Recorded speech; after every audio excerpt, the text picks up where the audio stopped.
Welcome to Bushwalk Salay.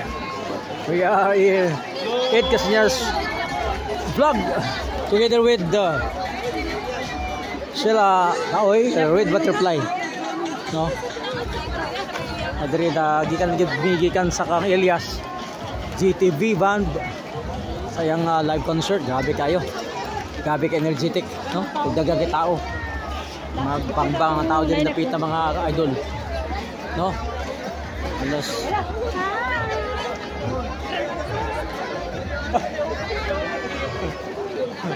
Okay, so idol. Sa diri no. Kikan sa kaigang babugnaw diri sa Baybayon ba? Paggawas sulod ni Elias duha ka kanta, gawas din ko. Ano ba? Igabi ka basa rin. Dili grabe gyud. Adi kami kito mi didug sa kuan kayo. Sulod kayo. Di ka magawas di pasana na 30 kilos nga man. Gawas ko. Adto ko sidecar ilis. Tinadiri no. Makaya man. Kaya itong mga idol. Tika diri sa concert ni Elias. Ito mga tagabalingasag nun. Kon sa tanaw sa Kalingawan ba. So nindot mo diri sa lay. Dapat ang atong lungsod mo gyapon. Siyempre. So, while talking ang mga mandi-madi. Mga madi-madi. Ato nga mao.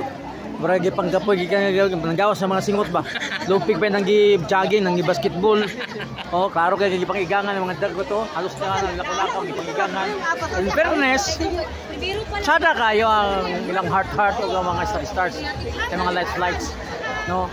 While nadiri kita nato ang Bushwalk Salay. No? Okay, gitabunan sa mga tao. Grabe karon murag nga lumpig pa gimong paning kanang Buko ka Manila, no? No, kita na to. Ada. Yan nira ka kuan atong mga katawhan diri sa Salay, Misamis Oriental.